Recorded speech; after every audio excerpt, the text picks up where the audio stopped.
Imagine pouring your heart into something you created, only to have the person who hates you the most steal it. Not just steal it, but take it to use it against you. This is what happened to Zoe.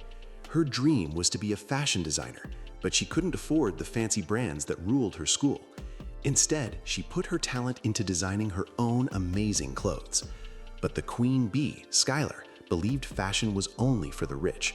When Skylar stole Zoe's design, she thought she was securing her own victory and embarrassing Zoe forever. But what Skylar didn't know was that some ideas are too powerful to be stolen, and some secrets are just waiting to be revealed. Zoe was in her room, focused on a new design, a beautiful dress sketch. This was her therapy, her escape from her financial struggles at home. Later, at her locker, she was admiring a butterfly necklace, a gift from her mom, when Skylar, Tasha, and Ingrid walked up. Skylar immediately zoned in on Zoe's sketchpad.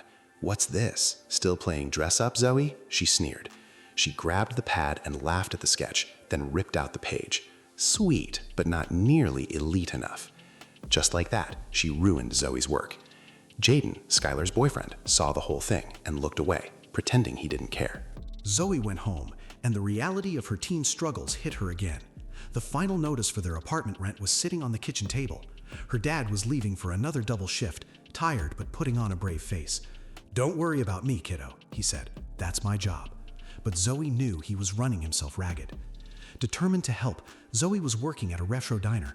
On her break, she was scrolling through her phone looking for affordable style tips when her boss, the manager, walked up. "Break's over," she snapped, before handing her a heavy pitcher of water and reminding her where the cleaning supplies are in the closet. Meanwhile, the Mean Girls had seen a flyer for the annual Young Designers competition.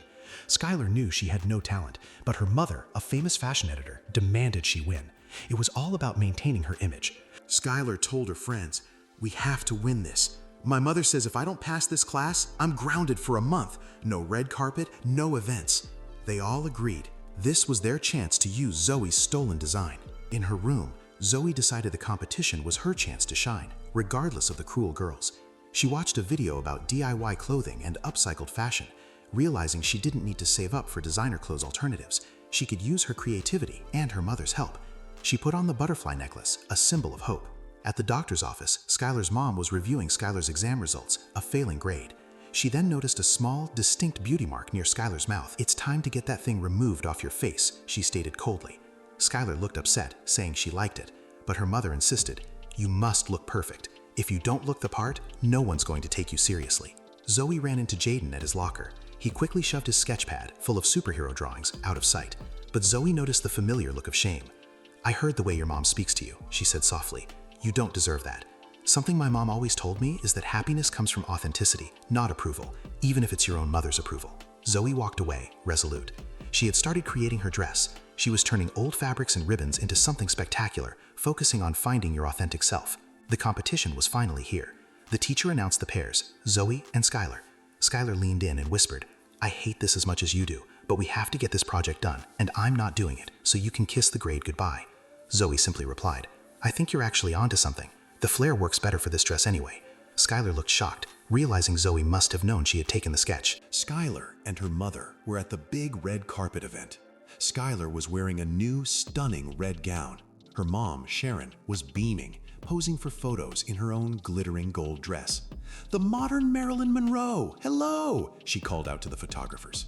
The whole thing was highly visible, a major event that brought tons of publicity and recognition. Then another girl walked onto the carpet.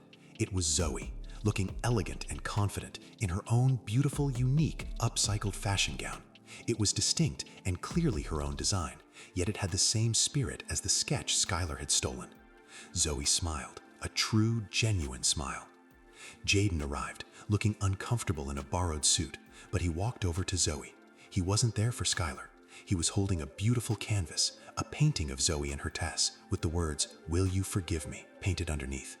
He apologized to Zoe, saying he was tired of trying to fit in with the high school bullying crowd.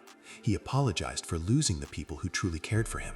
He said he wanted to embrace his sensitive side and stop hiding his art. Skylar watched the whole scene. Her face was a mask of cold fury.